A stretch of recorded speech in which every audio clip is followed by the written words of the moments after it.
Guys Monday night हो चुकी है खत्म और आज की मंडे नाइट रॉ के अंदर दोस्तों क्या ही एक्शन हम लोगों को देखने को मिला। जेकब फाटू ने रोमन रेंस की फिर से बेइज्जती कर दी है, रोमन रेंस को फिर से चोक कर दिया है। और इसी के साथ दोस्तों ओटीसी 1 का एक फ्यूचर मैच भी हम लोगों को शुरुआत में टीज होते हुए नजर आया, जहां एक तरफ दोस्तों रोमन रेंस खड़े थे, वहीं दूसरे छोर पर उनका भाई सेथ फ्रीकिंग रॉलिंस। और इसके साथ साथ सीना ने भी एक बड़ी अनाउंसमेंट की, तो वीडियो में बने रहेगा। मेरा नाम है गौरव, आप देख रहे WHG। गाइस आज की मंडे नाइट रॉ की शुरुआत जो हम लोगों ने देखी वो था रोमन रेंस की entry. Roman Reigns back stage area में आते हैं बिल्कुल आयरेट, बिल्कुल गुस्से में दोस्तों। पॉल हेमन उन्हें शांत करते हुए, माफ कीजिएगा एडम पेयर्स उन्हें दोस्तों शांत करते हुए चीज कहते हैं कि भाऊ भाऊ थांबा मत जाओ रिंग के अंदर। लेकिन रोमन रेंस दोस्तों बिल्कुल भी उनको सुनने को रेडी नहीं थे। वो दोस्तों वहां पहुंचते गोरिल्ला पोजीशन के ऊपर और कहते हैं हिट माय म्यूजिक। बिल्कुल दोस्तों रोमन रेंस की एंट्री होने वाली थी, लेकिन गाइस फिर एडम पेयर्स कहते हैं कि आप जेकब के पीछे है ना, जेकब अभी एरिना में नहीं पहुंचा है, जिस पर रोमन शांत हो जाते हैं। एक दोस्तों जैसे ही वो अपने दूसरे छोर पर मुड़ते हैं, उनके सामने उनका भाई सेथ फ्रीकिंग रॉलिंस काले लिबास में खड़ा हुआ था। पुरानी आदत दिमाग में दौड़ जाती है, dean Ambrose, Seth Rollins, the shield. Roman Reigns दोस्तों शांत हो जाते हैं, हाथ में लिए टाइटल दोस्तों। वो जैसे ही सेथ की आंखों में देखते हैं, रॉलिंस बस एक लाइन कहते हैं, यू आर इन माई वे, यानी कि तुम मेरे रास्ते में खड़े हो, जिस पर रोमन रेंस साइड हट जाते हैं। और अब दोस्तों सेथ रॉलिंस की एंट्री हो रही है। रॉलिंस को दोस्तों काफी अच्छा ओवेशन मिलता है, लेकिन रॉलिंस दोस्तों एंट्री पूरी कर पाते उससे पहले उन पर ब्रॉन ब्रेकर ने पीछे से हमला कर दिया। ब्रेकर का हमला बहुत ज्यादा खतरनाक था, ऑफिशियल्स रोकने की कोशिश किए, लेकिन ब्रेकर ने दोस्तों एक आध बॉडी गार्ड को ही टेक आउट कर दिया। इसके बाद देखने को मिलता है कि ब्रेकर जाने की एक्टिंग करते हैं और एक इम्फेटिक स्पीयर लगा देते हैं। नाइट का पहला स्पीयर था जो कि सेथ रॉलिंस ने खाया, जिसके बाद जजमेंट डे का सेगमेंट देखने को मिलता है। रॉक्सेन के ऊपर लिव शक कर रही है, पूछ रही है फिन बैलर से तुमने जो बातचीत की मुझे क्यों नहीं बताया, जिस पर दोस्तों रॉक्सेन कहती है कि वो जजमेंट डे के लिए लॉयल है और फिन को उन्होंने समझा दिया है कि वो उनकी बातों में नहीं आने वाली है, लेकिन लिव ने कहा कि तुम्हें प्रूफ देना होगा। इसके बाद बकायदा रॉक्सेन ने प्रूफ दिया, जहां दोस्तों जजमेंट डे के जेडी मैकडोना का मैच अब फिन बैलर के साथ में देखने को मिल रहा है। फिन बैलर काफी अच्छा इसके अंदर कंपीट कर रहे थे, लेकिन एंड में लिव जो है ध्यान भटकाती रेफरी का, हथौड़ी पटका देती है दोस्तों रॉक्सेन को। रॉक्सेन ने दोस्तों पटका दी फिन बैलर के पेट के ऊपर, और इसके बाद जेडी मैकडोना ने हेडबेट लगाकर फिन की पिन कर दी। फिन को स्क्रू किया गया है और रॉक्सेन ने उन्हें धोखा दिया। हम लोग देख रहे हैं अब सेथ रॉलिंस का गुस्सा। रॉलिंस दोस्तों यहाँ रोमन रेंस के ऊपर कुछ नहीं कह रहे हैं, बल्कि ब्रेकर से वो गुस्साए ये चीज कहते हैं, ब्रेकर तुमने मुझे जिंदा छोड़ दिया, तुम्हारी बहुत बड़ी वाली गलती है। मैंने लास्ट टाइम भी कहा था मुझे अगर पीटो तो बिल्कुल खत्म करो, लेकिन अगर मैं अपने पैरों पे खड़ा हूं तो तुम्हारी शामत आने वाली है।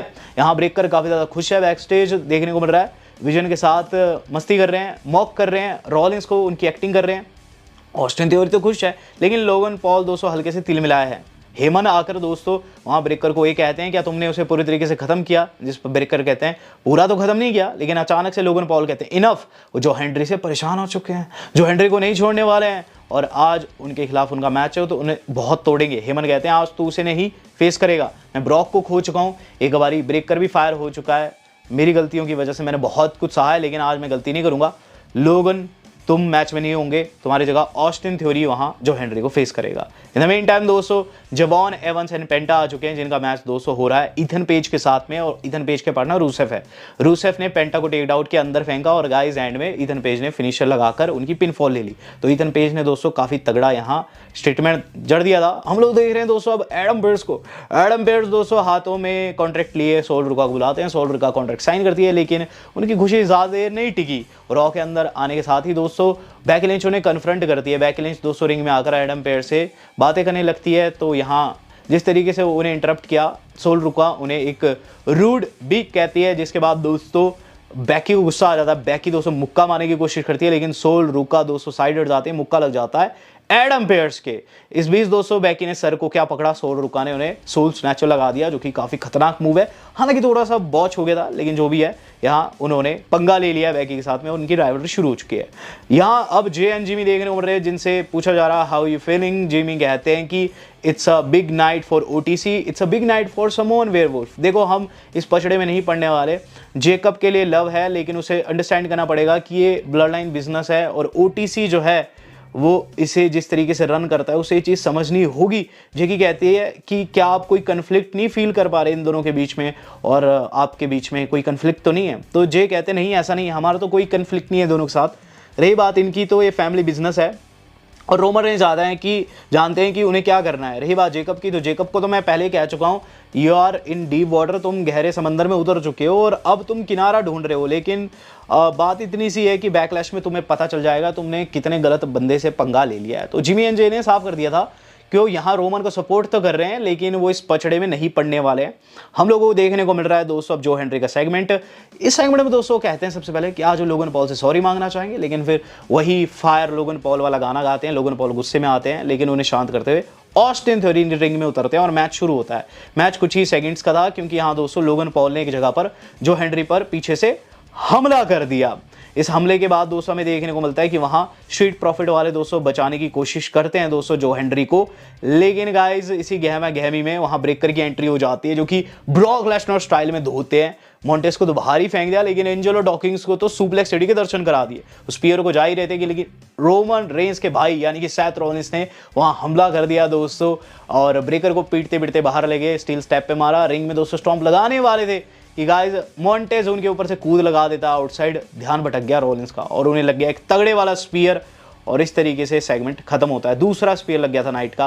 बैक स्टेज दोस्तों जो माफ कीजिएगा दोस्तों, जो रैकोल रॉड्रिगेज है वो कह रही है कि वो नहीं छोड़ने वाली है ब्री बेला को, पेज को, रॉक्सन और वो मिलके तख्ता पलट करेगी। इन द मेन टाइम ओवा फेमी का ओपन चैलेंज है और यहाँ दोस्तों एक्सेप्ट कौन करता है, तोजावा, लेकिन तोजावा को दोस्तों पीछे करते उनका दोस्त ओटिस रिंग में उतर चुके हैं। ओबा वर्सेस ओटिस देखने को मिल रहा है। मैच अच्छा था लेकिन गाइस इसमें ओटिस को जब स्लैम लगा तो मैं समझ गया किस्सा खत्म है। यहाँ दोस्तों जो ओबा है थोड़ा सा दिमाग लगाते हैं, ओटिस को सेकंड रोप पे रख के दोस्तों उन्होंने वहां फॉल फ्रॉम द ग्रेस लगाया और इस तरीके से ओबा फेमी की इस मैच में जीत हुई है। सैथ रॉलिंस देखने को मिल रहे हैं काफी गुस्से में दोस्तों, स्ट्रीट प्रॉफिट वालों को कहते हैं कि तुम मेरे बीच में क्यों आए और तुम्हें ये चीज समझना चाहिए, अगर हम लोगों को एक लड़ाई लड़नी है तो हम सभी को साथ होना होगा। तुम विजन से लड़ रहे हो, मैं विजन से लड़ रहा हूँ। जिस पर मॉन्टेस कहते हैं नहीं हम साथ नहीं हो सकते, तो सैथ कहते हैं तो तुम्हें मेरे रास्ते में नहीं आना है, मैं तुम्हारे रास्ते में नहीं आऊंगा। सेगमेंट खत्म हो जाता है। यहाँ दोस्तों रोमन रेंस काफी गुस्साए एडम पेयर्स के साथ बातचीत कर रहे हैं बैक स्टेज, कोई बातचीत चल रही है, कोई निगोशिएशन चल रही है दोस्तों। In the main time Ethan page वहां आता है कमर्शियल ब्रेक की ड्यूरिंग, ये कह रहा है कि पेंटा को पिनफॉल में लेके उसने साबित कर दिया कि नेक्स्ट इन लाइन है और वो नेक्स्ट आईसी चैंपियन बन के रहेगा। इन द मीन टाइम दोस्तों अब सिट डाउन सेगमेंट दिखाया जा रहा है आस्का का और ईओ स्काई के साथ में, दोनों बातचीत कर रही है। यहाँ दोस्तों जो हमारी अपनी ईओ है वो कह रही है कि तुम मेरी गुरु हुआ करती थी लेकिन अब तुम मेरी गुरु नहीं रही, या आस्का वो आस्का नहीं है। आस्का भी सेम चीज़ कहती है कि तुम मेरी चेली हुआ करती थी लेकिन अब तू वैसी नहीं है। तो इस पर दोस्तों ईओ रिप्लाई में एक चीज़ कहती है कि इस बैकलैश में तुम्हें पता चलेगा I am ready for Oscar, जिसके बाद आस्का बिल्कुल क्लोज आ जाती है ईओ के। ईओ को लगता है कि ये भी कुछ कहने वाली है लेकिन उन्होंने कुछ नहीं कहा, उन्होंने उल्टा मिस्ट मार दी दोस्तों वहां ईओ के चेहरे के ऊपर। ईओ अंधी होगी और इस तरीके से सेगमेंट खत्म होता है। इन द मेन टाइम हम लोगों को देखने को मिल रहा है अब कि जो हमारा चैड वाला एल ग्रांडे है वो अपने साथ अपनी गैंग लेकर आ रखा है, जो कि ऑब्वियसली दोस्तों उनके पुराने टीममेट्स थे। और यहाँ वो कहते हैं कि आज वो एक 6 मैन टैग टीम मैच में हरा कर रहेंगे इस नकली एल ग्रांडे को। और यहाँ दोस्तों इसके बाद मैच देखने को मिलता है ओरिजिनल एल ग्रांडे की team versus new L Grande की टीम के बीच में मैच था, जिसमें दोस्तों चैड की टीम की विजय हुई है। और गाइस बहुत अच्छा ये मैच था ओवरऑल दोस्तों। यहाँ एक कह सकते हैं इन्होंने फायदा ले लिया है दोस्तों अपने मैच से पहले। हम लोग देख रहे हैं दोस्तों अब जॉन सीना के ऊपर अपडेट। जॉन सीना ने एक ट्वीट किया दोस्तों जो कि डब्ल्यू वाले दिखाते हैं, जिसमें सीना ने लिखा था इट इज ऑफिशियल, मैं बैकलैश में आने वाला हूं। और उसके अंदर दोस्तों चौथी लाइन में क्या लिखते हैं कि मैं कुछ हिस्ट्री मेकिंग न्यूज जो है ड्रॉप करने वाला हूं। आई कांट प्रॉमिस बट ये काफी परफेक्ट होने वाली है आप लोगों के लिए और ये चेंज करेगी डब्ल्यू एक्सपीरियंस सुपरस्टार्स के लिए, फैंस के लिए। See you at this Saturday at Tampa. तो गाइस जॉन सीना जो है कुछ सरप्राइज न्यूज ड्रॉप करने वाले इस बारी की बैकलैश में आकर। वो होस्ट नहीं होने वाले बल्कि दोस्तों सिर्फ एक सेगमेंट में होंगे जहां कुछ हिस्ट्री मेकिंग न्यूज जो है वो ड्रॉप करेंगे, हम लोगों को बताएंगे। अब वो क्या होगी वो हम वेरी नेक्स्ट वीडियो में या फिर उससे अगली वीडियो में जरूर डिस्कस करेंगे कि जॉन सीना क्या कह सकते हैं। लेकिन अभी बात कर ली जाए main event of the evening की, जिसमें रोमन ने बहुत कुछ कहा है। तो OTC 1 की दोस्तों एंट्री हो रही है, जनता दोस्तों अपनी सीट्स पे खड़ी हो रही है। वहां दोस्तों रोमन रेंस ने आज वेस्ट के ऊपर पहन रखा था टाइटल और हुडी, जो कि दोस्तों काफी उन पे फब रही थी। रोमन रेंस के नाम की चैंट पूरे एरिना में गूंज रही थी। रोमन रेंस आते और उसके बाद एडम पेयर्स काफी तरीके से जेकब फाटू को इंट्रोड्यूस करते हैं। और गाइस यहाँ जो रोमन रेंस का फोकस था ना जेकब फाटू के ऊपर, और जो लाल लाइट उनके चेहरे पर गिर रही थी, बहुत ही अलग वाइब आ रही थी, बिल्कुल गूज बम्स आ रहे थे। अब गाइस वहां जेकब फाटू की एंट्री कंप्लीट होती है, दोनों बैठते हैं वहां टेबल के ऊपर। और गाइस यहां एडम पेयर्स कहते हैं कि अब तुम दोनों साइन करो, लेकिन रोमन कहते हैं नो पियर्स, क्या तुम नहीं जानते चीजें कैसे काम करती है? ओमाहा एक्नॉलेज मी, जिसके बाद रोमन रेंस के नाम की चैंट जो है तेज हो जाती है। यहां रोमन कहते हैं हियर दैट जेकब, तुमने सुना? ये सिर्फ लम नहीं है बल्कि रिस्पेक्ट की भी साउंड है। You think I was coming from where, तुम्हें क्या लगा था मैं कहां से आता हूं? मैं 12 साल से इस कंपनी में हूं। तू 12 साल से घिस रहा है, तू मुझे कहता है मैं 12 साल से ज्यादा इस कंपनी के अंदर हूं। और उसके बाद वो कहते हैं, रोमन आगे कहते हैं कि आई वॉज द वन जिसने सोलो को इस कंपनी में लाया। तू कहता है सोलो तुझे कंपनी में लाया, वेल सोलो को मैंने लाया, मतलब तुझे मैंने कंपनी में लाया।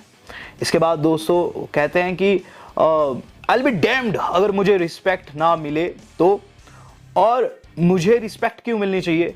क्योंकि मैंने कंपनी में सिस्टम बैठाया है और हमें सिस्टम से ही चलना होगा। एक कंडक्ट होता है जिसके अनुसार चला जाता है, और फैमिली में भी एक कंडक्ट होता है, एक रूल्स होते हैं, कुछ रेगुलेशंस होते हैं, उसके अनुसार चलता। लेकिन तूने क्या किया? तूने मुझ पर यूज किया टोंगन डेथ ग्रिप, एक ऐसा बैंड मूव जो कि हम तब यूज करते हैं जब हम पे कोई आपदा आती है। तुझे क्या लगा ये कोई बार है जिसमें तुझे कुछ गुंडों ने घेर लिया और तू टोंगन ग्रिप का यूज कर रहा है? Well I am not a गुंडा, I am your brother. And क्या तुम ऐसे पेश आओगे ट्राइबल चीफ से, अपने भाई से? आगे वो कहते हैं कि जेकब कहते हैं काटते हुए, होल्ड ऑन ट्राइबल चीफ? कैसा ट्राइबल चीफ? तू कह रहा है कि मैंने गलत किया, मैं डेस्परेट हूं चीजों को लेकर। हाँ मैं डेस्परेट हूं चीजों को लेकर, लेकिन मुझे फील भी ऐसा ही होता है जैसे कि हर कोई मेरे खिलाफत में हो, हर कोई मुझे दबाने की कोशिश कर रहा है, my back against the wall, and मेरे पास कोई चॉइस ही नहीं थी इस मूव को यूज करने के अलावा। एंड कीप इट 100, मैं जो कहता हूं वो करता हूं। मैं जब कहता हूं कि I am all gas no brake, तो उसका मतलब यही है कि मुझे सिर्फ आगे बढ़ना है, मुझे इस कंपनी को चूसना है जैसे इस कंपनी ने हमारी फैमिली को चूसा है। मैं इस कंपनी से हर एक पैसे का लेना चाहता हूं हिसाब। आगे वो कहते हैं कि Roman I am desperate, and desperate होने के नाते मैं कुछ भी करने वाला हूं अपने हाउस होल्ड को अपग्रेड करने के लिए, किसी भी कीमत को चुकाना चाहता हूं। और इस पर दोस्तों रोमन अब रिप्लाई करते हैं, वेट अ मिनट, तुम हाउस होल्ड की बात कर रहे हो,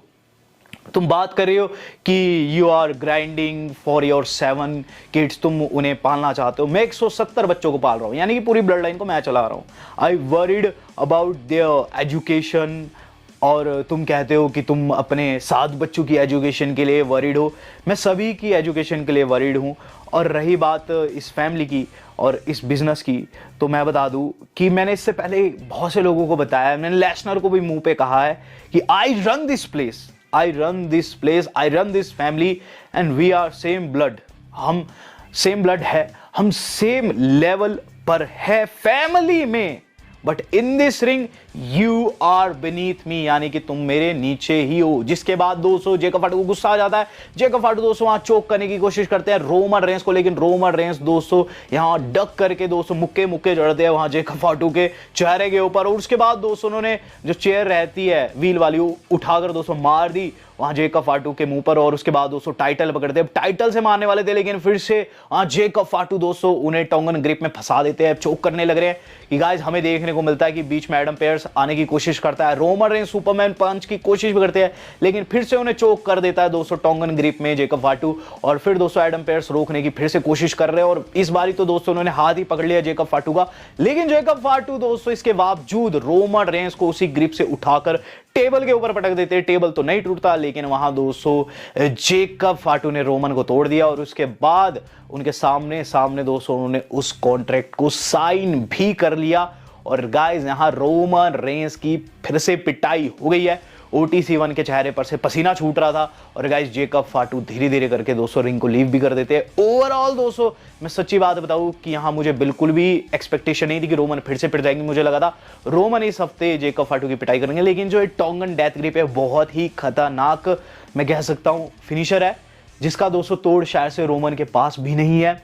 और अगर दोस्तों इस बारी की बैकलैश में ये गलत तरीके से लग जाता है तो गाइस हमें ब्रांड न्यू चैंपियन भी मिल सकता है। ओवरऑल दोस्तों आज की रॉ का अंत इसी तरीके से हुआ है, लेकिन दोस्तों आज की रॉ दो चीजों के बारे में बताती है। पहली ये जेकब फाटू बहुत ज्यादा ओवर पावर्ड सुपरस्टार है, दूसरी ये कि आगे जाकर रोमन वर्सेस सैथ बनेगा ही बनेगा।